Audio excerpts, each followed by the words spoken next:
Just একদিনের মাথায় যখন আমি দেখি যে আমার মেম্বার লিস্টে 1.5 লাখ পেন্ডিং। 1.5 লাখ পেন্ডিং, মানে একদিনের মাথায়। আপনাদের তো হচ্ছে প্রায় 4 মাসের মধ্যেই মিলিয়ন ক্রস করেছিল পেজে। তো যে কোনো বিচারেই মিলিয়ন পিপল কিন্তু হচ্ছে অনেক বড় একটা বিষয়।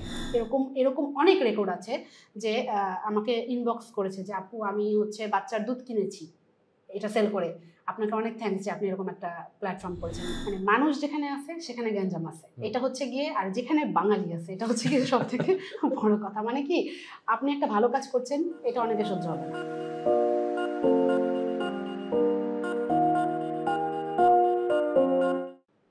প্রিয় দর্শক, আসসালামু আলাইকুম। গল্পগ্রাফির আজকের পর্বে সবাইকে স্বাগত জানাচ্ছি। আমি যদি আমাদের আজকের গেস্টকে পরিচয় করে দিই যে আজকে আমাদের সাথে ফ্লোরিডা আপু এসেছেন। অনেকে হয়তো চিনতেও পারেন, অনেকে হয়তো নাও চিনতে পারেন।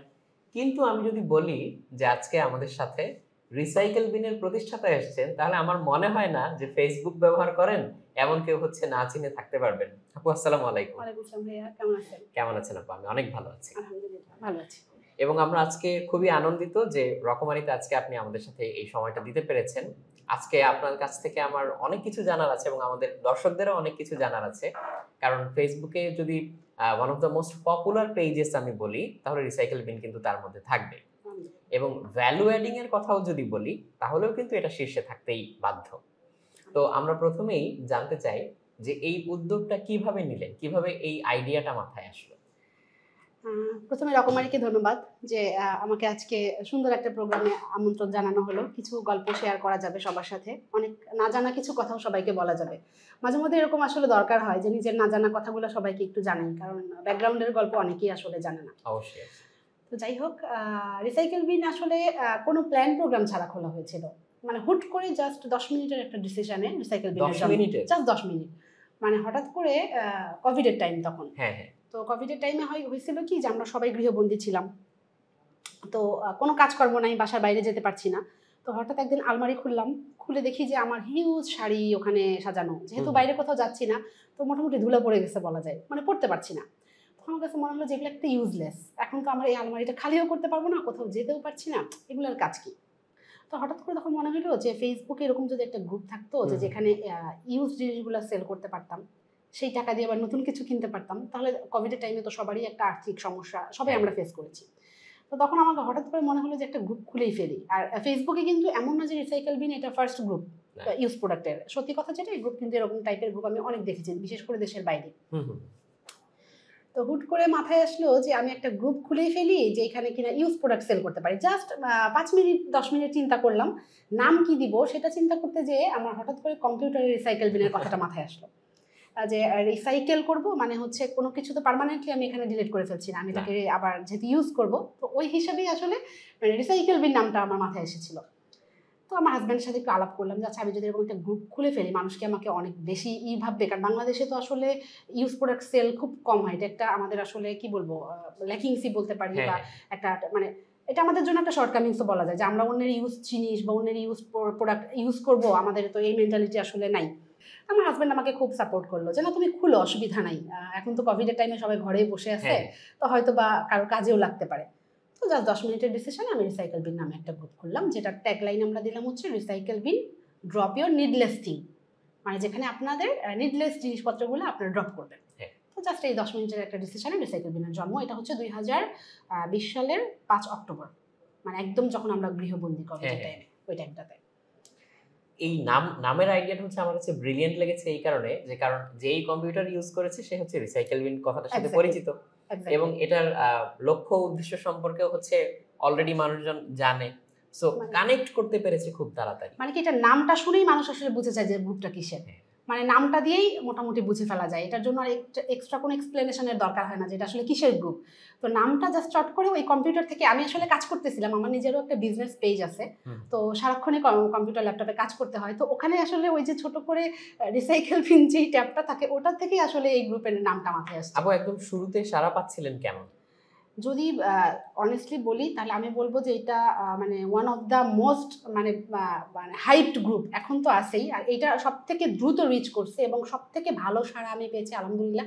আমার মনে হয় না যে বাংলাদেশে কোনো গ্রুপ ওনার এরকম সাড়া পাইছে আর কি। যেমন আমি যখন গ্রুপটা জাস্ট খুললাম, আমাদের রুলস ছিল যে আপনারা 20 জন মেম্বারকে অ্যাড করে আপনারা সেলফ পোস্ট দিবেন। জাস্ট একদিনের মাথায় যখন আমি দেখি যে আমার মেম্বারের লিস্টে 1.5 লাখ পেন্ডিং, 1.5 লাখ পেন্ডিং, মানে একদিনের মাথায় আমি জাস্ট তখন হিমশিম, মানে আমি একা চালাচ্ছি তখন। তো আমি জাস্ট একসেপ্ট করছি, তো দেখা যায় যে 30,000 হয়ে গেছে একদিনে, 2 দিনে 40,000 ক্রস করছে। মানে আমি তো একসেপ্ট করে মানে ফুল কিনারা পাচ্ছি, মানে রিকোয়েস্ট তো হচ্ছে কন্টিনিউয়াসলি আসে, সেটা একসেপ্ট করার জন্য তো কিছুটা টাইম দরকার হয়। তো দেখা যাচ্ছে যে রিকোয়েস্ট তো আসতেছে, পেন্ডিং এ ঝুলে যাচ্ছে, আমি তো আবার অ্যাপ্রুভ অলও দিতে পারছি না। আমি তো একটু দেখেই ফার্স্ট টাইম ভাবছিলাম যে অ্যাপ্রুভ করব, আর মানুষ তো আমি একা ছিলাম। তো তখন দেখা গেল যে আমার মাথা পুরো খারাপ, অলমোস্ট 30-40,000 গ্রুপ মেম্বার ক্রস করছে। তো তখন আমি চিন্তা করলাম যে না, আমি একা এটা হ্যান্ডেল করতে পারবো না। তখন আমার মনে হলো যে এখানে ম্যান পাওয়ার দরকার। এটা 3 দিন আমি একা কাজ করে মোটামুটি 3 দিনে আমাদের হচ্ছে 60,000 ক্রস করছে আর কি 3 দিনে। মানে একসেপ্ট করছি কম, এই জন্য আসলে আমি ওভাবে একসেপ্ট করতে পারছিলাম না, মানে একা তো। তারপরে যখন আমি লোক নিলাম, তখন ফার্স্ট 6 জন আসলো আমার সাথে আমাকে সাপোর্ট দিতে। তো এভাবে আস্তে আস্তে টিমটা গ্রো করে এখন আমরা 16 জনের একটা টিম। আচ্ছা, আপনাদের তো হচ্ছে প্রায় 4 মাসের মধ্যেই মিলিয়ন ক্রস করেছিল পেজে। তো যে কোনো বিচারেই মিলিয়ন পিপল কিন্তু হচ্ছে অনেক বড় একটা বিষয়। তো তখন এই এত বড় জিনিসটাকে ম্যানেজ করার জন্য, বা এই যে ভাইরালিটির কারণে যে জিনিসটা আরো স্প্রেড করছিল, তো তখন কি স্ট্র্যাটেজি নিয়েছিলেন যে এত বড় একটা জিনিস কিভাবে? শুরুতে একটু বলি, সেটা হচ্ছে যে আমাদের যে 20 জন মেম্বার যে অ্যাড করার একটা শুরুতে ট্রেন্ডিং ছিল, এটা আসলে আমি করেছিলাম কি, সব গ্রুপেই দেখি যে এরকম একটা রুলস থাকে যে আপনারা 20 জন মেম্বার অ্যাড করে গ্রুপে সেলফ পোস্ট দিতে পারবেন। তো আমি তো আসলে জানতাম না যে এটাতে এরকম বিস্ফোরণ হবে, তাহলে আমি শুরু থেকে মেম্বার অ্যাডের বাদ দিয়ে দিতাম, মানে কনসেপ্টই বাদ দিয়ে দিতাম। তো যখন দেখলাম যে এরকম হিউজ মানুষ অ্যাড হচ্ছে, তখন আমি সাথে সাথে সবাইকে অ্যানাউন্সমেন্ট করে দিলাম যে মেম্বার অ্যাড করার দরকার নেই, কারো কোনো মেম্বার অ্যাড করার দরকার নেই, আপনারা সেলফ পোস্ট দেন। মানে আমি আর পারছি না মেম্বার হ্যান্ডেল করতে। তো তারপরে মানুষজন তো থামলো না, কারণ যেহেতু তারা এখান থেকে বেনিফিট পাওয়া শুরু করছে, দেখা যাচ্ছে একটা সেল পোস্ট দিচ্ছে, সাথে সাথে সেল হয়ে যাচ্ছে, মানুষ খুব মজা পেয়ে গেল। আর মানুষ কিন্তু দেখবেন যে যখন একটা নতুন কিছু খুঁজে পায় তখন, আর যখন মানুষ দেখে যে আমার এখান থেকে আমার প্রফিট হচ্ছে, আমার লাভ হচ্ছে, বিশেষ করে কোভিডের টাইমে অনেক কিছু মানুষের ঘরে জমে গেছে, প্লাস হচ্ছে আর্থিক একটা অনটন শুরু হয়ে গেছে। তো তখন দেখা যাচ্ছে যে অনেকে এই পুরান জিনিস সেল করে ঘরের খাবারও কিনেছে। এরকম অনেক রেকর্ড আছে যে আমাকে ইনবক্স করেছে যে আপু আমি হচ্ছে বাচ্চার দুধ কিনেছি এটা সেল করে, আপনাকে অনেক থ্যাঙ্কস যে আপনি এরকম একটা প্ল্যাটফর্ম করেছেন, বা বাসার আনইউজড গাছ কিছু ছিল এগুলো সেল করে আমি সংসার চালাচ্ছি 8 মাস ধরে, কোভিডের ফুল টাইমটা। তো দেখা যায় যে এরকম একটা হিউজ রেসপন্সের পরে এই গ্রুপটা সামাল দেওয়া আমার জন্য অনেক টাফ হয়ে গেল, যে এত রেসপন্স। তো তখন আমি করলাম যে হচ্ছে মানে কিছু রুলস সেট করে দিলাম, রুলস ছাড়া তখন আর গ্রুপ আসলে টাফ হচ্ছিল ম্যানেজ করা, কারণ আমাদের এই গ্রুপটা হচ্ছে পুরোপুরি একটা ভলান্টারি গ্রুপ।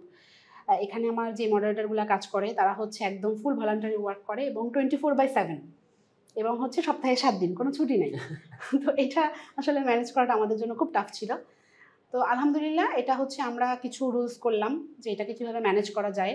একটা সেল পোস্ট ফরম্যাট করে দিলাম যে এর বাইরে সেল পোস্ট অ্যাপ্রুভ হবে না, এই জিনিসপত্রগুলো অ্যাপ্রুভ হবে না, এগুলো হবে। সব গ্রুপ চালানোর জন্য তো কিছু রুলস রেগুলেশন আছে, এগুলো আসলে সময়ের সাথে সাথে প্রয়োজনের তাগিদে চলে আসছে। এক একটা রুলস এক এক সময় চেঞ্জ হয়েছে, আমরা এভাবে চেঞ্জ করে যেভাবে যেই সময় যেটা দরকার ছিল সেভাবে করে এখন চালাচ্ছি আর কি, এরকমই চলছে। এখানে অনেক সময় হচ্ছে মানে অনেক ইন্সপিরেশনাল স্টোরিও চোখে পড়ে, আমার নিজেরও অনেকগুলো চোখে পড়েছে, যে কেউ একজন হয়তো একটা জিনিস সেল করার জন্য পোস্ট দিচ্ছেন, তখন সেখানে কমেন্টে হচ্ছে অনেকে জানতে চাচ্ছেন যে আসলে কি সমস্যা, সেখান থেকে অনেকে হয়তো হেল্প করতে এগিয়ে আসছেন। তো এই জিনিসগুলো খুবই ইন্সপায়ারিং, এবং আপু আমার মনে হয় আপনার জন্য এটা অনেক ফুলফিলিং একটা, মানে আমি কি বলবো ভাইয়া, যে আমি আসলে এত মানুষের দোয়া পাইছি গ্রুপটা খোলার পরে, মানে এটা একটা ব্লেসিং ছিল আমার লাইফে যে হুট করে এই রিসাইকেল বিনের জন্মটা। যেমন আমার ইনবক্স যদি আপনাদেরকে দেখাতে পারতাম তাহলে বুঝতেন যে আমি মানুষের কতটা দোয়া পেয়েছি আসলে। যেমন একটা হাজব্যান্ড ওয়াইফের কথা বলি, দুজনই আমাকে ইনবক্স করেছেন, তো ফিল্টারে ছিল মেসেজটা, অনেকদিন পরে পড়েছি। তো তারা বলেছে যে তারা নতুন সংসার শুরু করেছে, হ্যাঁ, কিন্তু তারা হচ্ছে নতুন কিছু কেনার মতো সামর্থ্য ছিল না কোভিডের টাইমে। তো রিসাইকেল বিন থেকে নাকি তারা তাদের পুরো সংসার গুছিয়ে ফেলেছে এই ইউজড প্রোডাক্ট দিয়ে।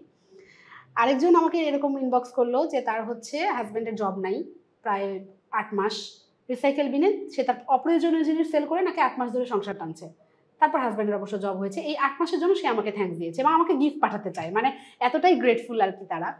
আর আপনার সেল পোস্টের কথা যদি চিন্তা করেন, অনেক সময় দেখা যায় যে অনেকেই অনেক ধরনের কথা বলে সেল পোস্ট দেয় যে আমার বাসায় এটা আমার অল্প দামে দরকার, সিকিং পোস্টও আসে যে আমার অল্প দামে দরকার, আমি একটা স্টুডেন্ট, বা তবে এগুলা থেকে কিন্তু আবার অনেক ইয়ে হয়, যেমন অনেকে কিন্তু এটা ইউজও করে। যেমন আসলে গ্রুপ চালালে না আমাদের মাথা খুলে যায়, হ্যাঁ, যেমন সবাই যে অসহায়, সবাই যে দরকারে কম দামে চায় ব্যাপারটা কিন্তু তাও না। অনেক সময় দেখা যায় যে অনেকে সামর্থ্য আছে, তারপরেও দেখা যায় যে হাদিয়া বলতে গিফট চাচ্ছে, একটা লোভে পড়ে যায় আসলে মানুষ। তো এগুলা থেকে আসলে ট্রেস করে অরিজিনালটা বেছে নেওয়াটা অনেক টাফ আমাদের জন্য, খুবই ডিফিকাল্ট, এটা টাফ, যেহেতু মানুষকে ডিল করা, আর মুদ্রার তো এপিঠ ওপিঠ দুই পিঠই থাকে, মানে সবসময় তো এক পিঠ আসলে চোখে পড়ে না, অন্য পিঠটাও আসলে দেখতে হয়। আরেকটা ব্যাপার, যখনই হচ্ছে মানুষ ম্যানেজ করার কোনো ব্যাপার হয় বা অনেক মানুষ ইনভলভ থাকে, সেখানে কিন্তু হচ্ছে যে কোনো মুহূর্তেই এক ধরনের টক্সিসিটি ক্রিয়েট হতে পারে। যেমন হচ্ছে কোনো একটা পোস্ট আসলো, তার পোস্টের নিচেও হচ্ছে অনেক টক্সিসিটি ক্রিয়েট হতে পারে, এবং এই ব্যাপারটা হচ্ছে মেন্টালি হচ্ছে অনেক মানে প্রেশারাইজিং। তো এই জিনিসগুলো আপনি কিভাবে হ্যান্ডেল করেন? মানে মানুষ যেখানে আছে সেখানে গ্যাঞ্জাম আছে, এটা হচ্ছে গিয়ে, আর যেখানে বাঙালি আছে এটা হচ্ছে গিয়ে সব থেকে বড় কথা। মানে কি, আপনি একটা ভালো কাজ করছেন, এটা অনেকে সহ্য হবে না, মানে মোস্ট অফ দ্য, মানে দেখা যাবে ম্যাক্সিমাম মানুষ এটাকে ভালোভাবে নিবে, কিছু 10% থাকবে যে যারা আপনার লেগ পুল করতে থাকবে অলওয়েজ। তো কিছু মানুষ আমাদের লেগ পুল করতে গ্রুপে ঢুকে, তো দেখা যায় যে তারা সব সেল পোস্টেই খুব নেগেটিভ কমেন্টস করে। তবে ওদেরকে থ্যাঙ্কস, যারা নেগেটিভ কমেন্টস করে এদেরকে থ্যাঙ্কস এই কারণে বলবো যে ওরা আমাদেরকে ম্যাচিউর বানাই দিছে। মানে ওরা আমাদেরকে নেগেটিভিটিটা নেওয়ার জন্য যে একটা মেন্টালিটি, আমাদেরকে ওই মেন্টালিটিটা গ্রো করে দিচ্ছে, আমাদের মোটামুটি চামড়া গন্ডারে চামড়া বানিয়ে দিচ্ছে। মানে আমরা এখন সব কিছু হজম করতে পারি। লাইক ধরেন যে একটা সেল পোস্ট করলো যে আমি একটা বিয়ের শাড়ি সেল করবো, ওখানে দেখা যাবে যে 100টা কমেন্টস করবে, তার মধ্যে ধরেন যে 50টা কমেন্টসে থাকবে কি, বিয়ের জিনিস কেউ সেল করে, এটা একটা স্মৃতি, আপনার কি ডিভোর্স হয়ে গেছে, কেন সেল করে দিচ্ছেন, বিয়ের শাড়ি সেল করার মতো গরিব হয়ে গেছেন, মানে এই টাইপের যে আজে বাজে ব্যাড ফিল করানোর জন্য, মানে যে মানুষটা সেল পোস্ট দিয়েছে তাকে পুরো মেন্টালি ডাউন করে ফেলবে। তো আমরা এটাকে মোটিভেট করি কিভাবে, আমরা সারাক্ষণ হচ্ছে পোস্ট দিতে থাকি, মডারেটর পোস্ট বলেন, অ্যাডমিন পোস্ট বলেন, এদেরকে মোটিভেট করতে থাকি যে আপনারা ইগনোর করতে শিখেন। এই যে মানুষগুলো আপনাদেরকে নেগেটিভ কমেন্টস করছে, তারা আপনাদেরকে হেল্প করছে, তারা কি করছে, আপনার পোস্টটাকে বাম্প করাচ্ছে। তাদের এই নেগেটিভ কমেন্টের জন্যই আপনার পোস্টটা সবার হোম পেজে যাচ্ছে, কারণ যত বেশি নেগেটিভ কমেন্ট তত বেশি কিন্তু এটার রিচ, ইন্টারঅ্যাকশন যত বেশি হবে, অ্যালগরিদমটাই এমন যে পোস্টটা হচ্ছে উপরে, পোস্টটা তত উপরে থাকবে, পোস্টটা রিচ করবে, আপনার জিনিসের সেলের টেন্ডেন্সি তত বেড়ে যাবে, আপনার পোস্ট মানে আপনার সেল তত ভালো হবে। সো এরা কিন্তু আমাদেরকে হেল্প করে আসলে ইন এসেন্স। তো আগে আমরা করতাম কি, একদম ব্যাড কমেন্টস যারা করে এদেরকে গ্রুপ থেকে ব্লক করে দিই একদম। মানে আসলে অনেক সময় ব্যাড কমেন্টস নেওয়া যায় না, গ্রুপের পরিবেশ নষ্ট হয়ে যায়, বিশেষ করে অফেন্সিভ কমেন্টস, রাইট। যখন কিনা গালাগালি শুরু হয়ে যায়, যখন কিনা স্ল্যাং শুরু হয়ে যায়, তখন দেখা যায় ফেসবুক থেকে ভায়োলেশন আসে। আমাদের ফেসবুকের কমিউনিটি স্ট্যান্ডার্ড এখন অনেক বেশি টাফ, খুবই স্ট্রিক্ট, যে কোনো ধরনের গালাগালির জন্যই আমাদের দিয়ে দেয়। তো আমরা গ্রুপে কিছু কিওয়ার্ড সেট করে রাখি, কারণ অলওয়েজ তো আমাদের ফুল গ্রুপটা আমরা মনিটর করতে পারি না, এত 13 লাখের একটা গ্রুপ তো এত সহজে মনিটর করা যায় না, অটোমেশন তো ডেফিনেটলি দরকার। ইয়েস, তখন আমরা কিছু কিওয়ার্ড সেট করে রাখছি যে এই কিওয়ার্ড যখন কেউ ইউজ করবে সাথে সাথে আমাদেরকে নোটিফাই করবে ফেসবুক, তো তখন আমরা তাদেরকে সাথে সাথে ওখান থেকে ব্লক করে দিই। তো ব্লক করে দিলে কি হয়, যে দেখা যায় যে কিছু নেগেটিভিটি কমে যায়, কিছু টক্সিক পিপল চলে যায়। তবে যেই পরিমাণে টক্সিক পিপল চলে যায় তার থেকে আবার দ্বিগুণ পরিমাণ টক্সিক পিপল ইনও করে, এটাও সত্যি কথা। কারণ আমাদের রিসাইকেল বিন থেকে আপনি যদি ডেইলি ব্যান চিন্তা করেন, 200-র উপরে ব্যান হয়, 200-র উপরে ব্যান করি আমরা। তারপরে হচ্ছে মিউট হয় মোটামুটি এরকমই 100-150 মানুষ, আবার প্রতিদিন ঢুকেও যায় 1-1,500 মানুষ। তো দেখা যায় যে ওই হিসেবে গ্রুপ মোটামুটি সারাক্ষণ চাঙ্গা থাকে, মানে কেউ না কেউ থাকেই। তো এটা আমরা এখন মোটামুটি ওভাবে হ্যান্ডেল করি, খুবই পজিটিভ ওয়েতে, অবশ্যই আমরা খুবই পজিটিভ ওয়েতে হ্যান্ডেল করি। মানে প্রথমে খুব সুন্দর করে তাকে বোঝানো বলার ট্রাই করি, তারপরেও যখন শুনে না তখন তাকে ব্যান করে দেওয়া ছাড়া উপায় থাকে না আসলে। ডেফিনেটলি। আপু, এখন হচ্ছে গ্রুপের ওভারঅল অপারেশনের মানে ব্যাপ্তিটা কেমন? ব্যাপ্তি বলতে এখন কত মানুষ ইনভলভ, বা প্রতিদিন হচ্ছে কি পরিমাণ এখানে পোস্ট হচ্ছে? আচ্ছা, শুরুতে বলি যে প্রতিদিন পোস্টের কথা যদি চিন্তা করেন, 2,500 থেকে 3,000 পোস্ট পড়ে প্রতিদিন। এই পোস্ট কন্টিনিউয়াস চলতে থাকে। আপনি রাত 3টার সময় উঠেও দেখবেন যে 150 পোস্ট পেন্ডিং, সকাল 6টার সময় উঠেও দেখবেন 150 পোস্ট পেন্ডিং। এবং আমাদের মডারেটরদের কাজ এখন আমরা শিফট করে দিয়েছি, এক একজন 2 ঘন্টা করে শিফট করে। তো আমাদের 16 জনের একটা টিম আছে, এর মধ্যে 12-14 জন পোস্ট টানে, বাকিরা হচ্ছে আমার কো অ্যাডমিন আছে যারা ওদেরকে আবার মনিটর করে, ম্যানেজ করে। মানে আমরা একটা হায়ারার্কি মেনটেন করি আর কি, এখন একটা অর্গানাইজেশনের মতো। আমাদের একটা টিম মিটিং হয় প্রতি সপ্তাহে, ওখানে আমরা কাজ কোলাবোরেট করার জন্য একটা টিম মিটিং করি। তো ওরা দেখা যায় যে 2 ঘন্টা করে সবাই পোস্ট টানছে, 2 ঘন্টা করে সবাই নতুন মেম্বার অ্যাপ্রুভ করছে। গ্রুপে যে রিপোর্টগুলো আসে, গ্রুপে তো অনেক রিপোর্ট আসে, অনেক কিছুই রিপোর্ট করে, ওই রিপোর্টগুলো আমার 2 কো অ্যাডমিন দেখছে। আর হচ্ছে ফুল এখন আমাদের একটা কুরিয়ার সার্ভিসও লঞ্চ হয়েছে। এটার এগেনস্টে আবার যদি একটু বলতে চাই এটার ব্যাপারে, সেটা হচ্ছে যে গ্রুপে আবার যখন মানুষ আছে তখন তো ফ্রড অবশ্যই আছে। আর যেহেতু এখানে সবাই সেলার সবাই বায়ার, এখানে ফ্রডের চান্সটা আরো বেশি। দেখা যাচ্ছে যে আপনাকে বলছে যে এটা একটা নতুন শাড়ি, আপনি সুন্দরবন থেকে পিক করে দেখলেন যে একটা ছেঁড়া শাড়ি দিয়ে দিছে। তো এই জিনিসগুলো আমাদের জন্য হ্যান্ডেল করাটা অনেক টাফ ছিল, কারণ হচ্ছে আমরা তো আসলে বাই সেলে কোনো ইন্টারফেয়ার করি না, আমরা শুধু পোস্ট আপলোড করি, একটা প্ল্যাটফর্ম দিয়েছি। তো এখানে যখন দেখা যায় যে কেউ যখন সেল করছে, কি সেল করছে, কার কাছে সেল করছে, আদৌ সেল হয়েছে কিনা, এই ব্যাপারে কিন্তু আমরা ইন্টারফেয়ার করতে যাই না। কিন্তু দেখা যায় অনেকে অগ্রিম বিকাশ করে দিচ্ছে, তারপরে এসে বলছে যে আপু অগ্রিম বিকাশ করেছি, এখন আমাকে প্রোডাক্ট পাঠাচ্ছে না। অনেকে বলছে যে আপু এটা অর্ডার করেছিলাম, এটা দিয়েছে। তো এই যে সময়ের চাহিদায়, মানে সময়ের তাগিদে বা প্রয়োজনের চাহিদায় দেখা গেছে আমাদেরকে একটা কুরিয়ার সার্ভিস লঞ্চ করতে হবে। কারণ এরকম নেগেটিভ ঘটনা ঘটলে তো হচ্ছে মানে গ্রুপের উপরে একটা ইমপ্যাক্ট চলে আসে। যদিও আমরা পিন পোস্টে ক্লিয়ার করে বলে দিয়েছি যে গ্রুপের লেনদেনে কোনো ধরনের কিছুতেই অ্যাডমিন প্যানেল দায়ী না, কিন্তু তারপর একটা দায়ভার কিন্তু থেকে যায়, অঘোষিত একটা দায়ভার আমাদের আছে। তো এটার জন্য আমরা একটা কুরিয়ার সার্ভিস লঞ্চ করেছি, যেটা হচ্ছে আপনাকে ক্যাশ অন ডেলিভারি দিবে। আপনার বাসা থেকে প্রোডাক্টটা পিক করবে, বায়ারের মানে সেলারের বাসা থেকে পিক করে একদম বায়ারের বাসায় ডেলিভারি করবে, এবং বায়ার জিনিসটা দেখে তারপরে ডেলিভারি ম্যানকে টাকাটা দিবে। তো এক্ষেত্রে হয়েছে কি, এটা লঞ্চ করার পরে আমাদের গ্রুপের মানে ফ্রড কেস মোটামুটি 90% কমে গেছে। আপু এমনিতেই তো হচ্ছে এত বড় 13 লক্ষের অধিক মেম্বারের একটা পেজ ম্যানেজ করা, এটা হচ্ছে একটা হ্যাসেল। তারপর হচ্ছে আবার এত বড় একটা ডেলিভারি সিস্টেম, যেটা দেশের যে কোনো জায়গা থেকে প্রোডাক্ট আনে আবার পৌঁছে দেয়, সেটা কিন্তু আরেকটা ডিফারেন্ট ডাইমেনশন।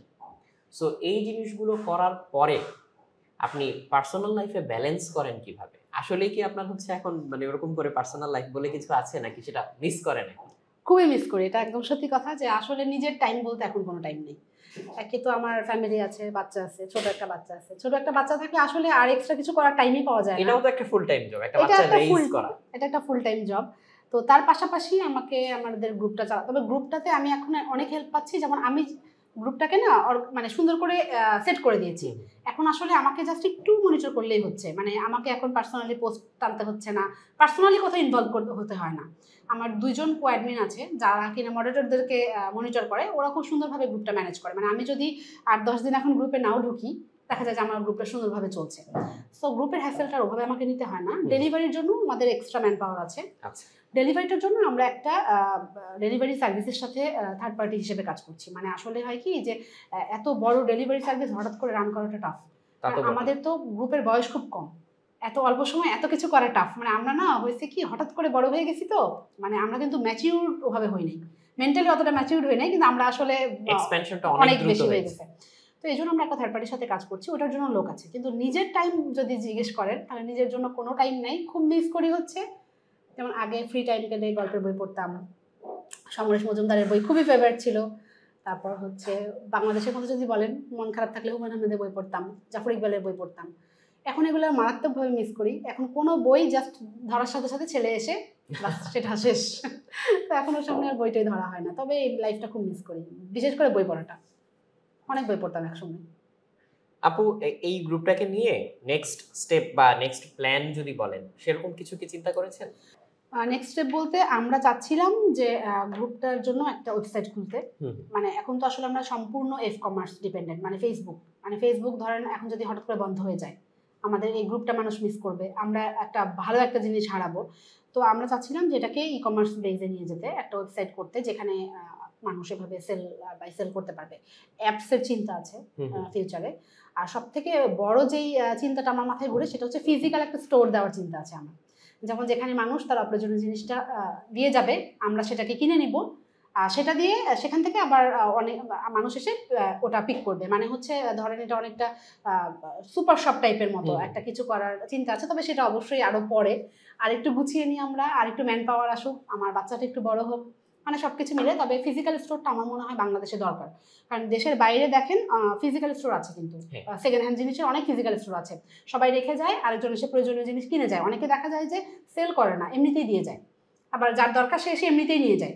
তো আমি এরকম চিন্তা করেছি যে 2টা পার্ট রাখবো। একটা হচ্ছে একদম আলাদা থাকবে, যেটা কিনা কোনো দাম ছাড়া মানুষ এসে এমনিতেই পিক করে নিয়ে যাবে, আর একটা যেটা থাকবে যে আমরা কিনে রাখবো, মানুষ এসে ওখান থেকে কম দামে পিক করবে। এটা ফিজিক্যাল স্টোরটা দেওয়ার, এটা আমার অনেক একটা স্বপ্ন বলতে পারেন। এটা ইন ফিউচার হয়তো ইনশাল্লাহ আমরা করবো। খুবই সাহসীও বলবো, আবার হচ্ছে গুডউইলও এর মধ্যে আছে বলবো, খুবই ভালো একটা পরিকল্পনা।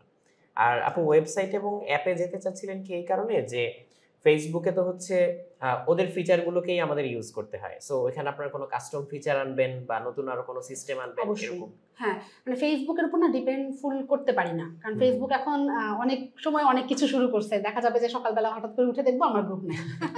এটা হওয়ারও একটা চান্স আছে, কারণ কমিউনিটি স্ট্যান্ডার্ড গাইডলাইনটা এখন এত বেশি হার্ড যে আমরা সাপোজ আগে আমরা ধর কোনো হারানো বিজ্ঞপ্তি সাপোজ আমরা সেটা অ্যাপ্রুভ করেছি, ভায়োলেশন দিয়ে দিচ্ছে, 15 ডেজের জন্য গ্রুপ রেস্ট্রিক্টেড করে দিচ্ছে, গ্রুপে সব পোস্টের রিচ কমে গেছে, বাই সেল হচ্ছে না, এটা তো মেম্বারদের জন্য খারাপ। অনেক সময় আমরা বুঝিও না যে আসলে কেন কমিউনিটি স্ট্যান্ডার্ডের গাইডলাইনের এগেনস্টে কী করলাম আমরা, যে এটা স্ট্যান্ডার্ড ফেল করলো, কেন করলো। ফেসবুকের আসলে বাংলাদেশে কেউ নাই যে যাকে আমরা এটা জিজ্ঞেস করবো যে আপনারা কী করেছি আমরা যার জন্য এই ওদেরকে কোনো একটা কিছু মেল করলে একটা রোবোটিক রিপ্লাই আসে, যেটাতে আসলে আপনি কিছু বুঝবেন না যে আপনার ফল্ট কোথায়। তো অনেক সময় কি করতে হবে, তো অনেক সময় দেখা যায় কিচ্ছু করি নাই, চলে গেছে এটা, তো দেখা যায় গ্রুপের রিচ ডাউন হয়ে গেছে, বাইসেল হচ্ছে না। তো এরকম বিভিন্ন লিমিটেশন আছে ফেসবুকের, যেটার জন্য আমার কাছে মনে হয় যে শুধু কমার্সের উপর ডিপেন্ড না করে ই কমার্সে যাওয়া উচিত, তাহলে মেম্বারদের জন্য লাভ, আর আমাদের জন্য তো অবশ্যই এটা সেফ সাইডে থাকা আর কি, নতুন কিছু ফিচারও অ্যাড করা যায় অবশ্যই। এখন যেমন আমরা ক্যাটাগরাইজ করতে পারি না, সাপোজ আপনি ধরেন আলমারি খুঁজছেন, আপনি এক্সট্রাভাবে আলমারি কোথাও খুঁজে পাবেন না গ্রুপে, ক্যাটাগরাইজ করা নাই, কিন্তু আপনি যখন একটা ওয়েবসাইটে যাবেন তখন কিন্তু আপনি আলমারি দিয়ে সার্চ করলে আলমারির ফিচারগুলো পেয়ে যাচ্ছেন, সুন্দর করে সর্ট করা যাচ্ছে। তো এরকম কিছু ফিচার তো অবশ্যই ই কমার্সে আছে যেটা আমাদের ফেসবুকে নাই আর কি, এই জন্য। থ্যাংক ইউ আপু, আমরা তো অনেক কিছু নিয়ে আলাপ আলোচনা করলাম, তা আমরা আমাদের আজকের সময় প্রায় শেষ প্রান্তে চলে এসেছি। তবে আপুর কাছ থেকে লাস্টে এসে আমি আরেকটা জিনিস জানতে চাইবো, এই জার্নিটার থ্রুতে আপনার পার্সোনাল লার্নিং কি ছিল, এরকম একটা জিনিস যদি আমাদের অডিয়েন্সের সাথে শেয়ার করেন। পার্সোনাল লার্নিং যদি বলি, অনেক কিছু, আমি অনেক ম্যাচিউরড হয়ে গেছি অল্প দিনেই, অনেক নেগেটিভ কথাগুলোকে পজিটিভলি নিতে শিখেছি, মানুষের নেগেটিভ কথার মাঝখানেও যে পজিটিভ কিছু বের করা যায় এটা শিখেছি। আমার মাথা ঠান্ডা হয়েছে, মোট কথা হচ্ছে এটা। আগে খুব অল্পতেই শর্ট টেম্পার ছিলাম, অনেক নেগেটিভ কথা নিতে পারতাম না, নিজের সমালোচনা নিতে পারতাম না। এখন সমালোচনাগুলোকে আমি আসলে শেখার এখান থেকে আমি কিছু শিখতে পারি, আমার যে সমালোচনা হচ্ছে বা আমাদের গ্রুপের যে সমালোচনা হচ্ছে সেখান থেকে ভালোটা কি নেওয়া যায়, মানুষের কথা থেকে ছেকে ভালো জিনিসগুলো নেওয়া শিখেছি। তো এটাই হচ্ছে কি আমার মনে হয় আমাদের এই গ্রুপটার লার্নিং, যে আমাদেরকে ধৈর্যশীল করেছে, আমাদেরকে পজিটিভিটি শিখিয়েছে, আমরা পজিটিভিটি স্প্রেড করছি আসলে এখন, যেটা সত্যি কথা, নেগেটিভ কথাগুলোকে আমরা পজিটিভলি স্প্রেড করে থাকি এখন, এটাই এই গ্রুপের কি বলবো সার্থকতা। আপুর কথাগুলো অনেক ভালো লাগলো, এখান থেকে আমাদেরও আসলে অনেক কিছু শেখার আছে, এবং আমি আশা করব যারা এতক্ষণ ধরে অনুষ্ঠানটা দেখছিলেন তাদেরও এর মধ্যে থেকে অনেক কিছু নেয়ার আছে, কারণ সব লার্নিং গুলো তো আসলে হচ্ছে ধরে ধরে পয়েন্ট আকারে হয় না, অনেক সময় অন্য কারো এক্সপেরিয়েন্স থেকে বা কারো একটা ঘটনা থেকে আমরা কিন্তু নিজেরা অনেক কিছু লার্ন করতে পারি, অনেক কিছু নিতে পারি। একটা জিনিস এখানে একটু অ্যাড করি, যেমন আমাদের মেন্টালিটি অনেক ব্রড হয়েছে এই গ্রুপটা খোলার পরে। যেমন আগে আপনি কখনো চিন্তা করতেন যে আপনার বাসার হরলিক্সের বয়াম বা ধরেন যে একটা খালি কৌটা, এগুলো সেল এগুলো কোথায় সেল হতো? ভাঙাড়ির দোকানে। এটা যে গ্রুপে সিকিং পোস্ট আসতে পারে, একটা মানুষের যে এটাও দরকার লাগতে পারে, একটা খালি ড্রাম, একটা খালি বালতি, এগুলো আমাদের মাইন্ডে ছিল না। এই সব পোস্ট যখন আমরা অ্যাপ্রুভ করি, অনেক মানুষ এসে বলে এটাও সেল করার জিনিস, এটাও সেল করতে হয়, এই সেল পোস্ট কিভাবে অ্যাডমিন প্যানেল অ্যাপ্রুভ করলো, খুব নেগেটিভ কমেন্ট আসে। কিন্তু আমরা কেন অ্যাপ্রুভ করি? আমাদের আসলে এখন আমাদের থিঙ্কিং লেভেলটা অনেক বাড়ছে। কিভাবে বলি, এটার সিকিং পোস্ট আসে যে কারো কাছে কি খালি জার আছে, কারো কাছে কি খালি ড্রাম আছে, কারো কাছে কি খালি বালতি আছে, কি করবে? গাছ লাগাবে, কি করবে, অন্য একটা কিছু প্রিজার্ভ করবে। তখন আমার কাছে মনে হয়েছে যে আল্লাহ, এটা তো দরকার আসলে তাহলে ওনার। তখন কিন্তু আমরা এসএল পোস্টগুলো অ্যাপ্রুভ করা শুরু করেছি। তো আপনি আসলে জাজমেন্টাল হওয়া যাবে না। এই গ্রুপটা খোলার পরে আমাদের কাছে মনে হয়েছে কি জাজমেন্টাল চিন্তাভাবনাগুলোকে বাদ দিতে হবে, যে আমি যেই পয়েন্ট অফ ভিউ থেকে চিন্তা করি বা আমি যেই লেভেলে চিন্তা করছি, যে এটা সেল পোস্ট দিচ্ছে তার হয়তো থিঙ্কিং অফ লেভেল আলাদা, আরেক রকম। তো আমি তার হয়ে তখন চিন্তা করা শিখেছি, শুধু নিজেরটা না, আমি অন্যের হয়ে চিন্তা করতে শিখেছি। আমি জাজমেন্টাল মন্তব্যগুলোকে বা জাজমেন্টাল চিন্তাভাবনাগুলোকে সম্পূর্ণরূপে বন্ধ করতে পেরেছি এই গ্রুপটা খোলার পরে। অনেকেই পেরেছে, একটা ট্যাবু ভেঙেছে আসলে। মানুষ অনেকেই এখন আমাদের সাথে আমাদের হয়ে কথা বলে। যেমন আপনি যখন একটা বিয়ের লেহেঙ্গা সেল পোস্ট দিবেন, অনেকেই আমাদের হয়ে কথা বলে যে কেন বিয়ের জিনিস সেল করা যাবে না। এটা তো আপনি ঘরে চুপচাপ বসায় রাখার থেকে এটাতে যদি একটা গরিব মানুষের উপকার হয়, একটা মধ্যবিত্তের উপকার হয়, যে কিনা ধরেন 50,000 টাকা দিয়ে একটা লেহেঙ্গা বাজার থেকে কিনতে পারছে না, সে 10,000 টাকা দিয়ে এখান থেকে কিনতে পারছে, তো তার যদি উপকার হয় আপনার আলমারিতে এটা পড়ে থাকার থেকে, এটা তো তার জন্য ভালো। তো ওই যে সে যে তার হয়ে চিন্তা করছে, এই জাজমেন্টাল চিন্তা ভাবনা থেকে যে বের হয়ে আসছে, এটা একটা পজিটিভ। এটাই তো মানে উইন উইন সিচুয়েশন। হ্যাঁ, এটা একটা উইন উইন সিচুয়েশন অবশ্যই। থ্যাংক ইউ সো মাচ আপু, অনেক ভালো লাগলো আজকের এই আলোচনাটা, আশা করি আপনাদেরও ভালো লেগেছে এবং আমরা আশা করব যে ভবিষ্যতে আবারও এরকম কোনো টপিক নিয়ে আপুর কাছে আমরা আসতে পারবো এবং আলোচনাগুলো করতে পারবো। সবাইকে অনেক ধন্যবাদ আজকে ধৈর্য ধরে আমাদের এই অনুষ্ঠানটা দেখার জন্য। সবাই ভালো থাকবেন, সুস্থ থাকবেন। আসসালামু আলাইকুম।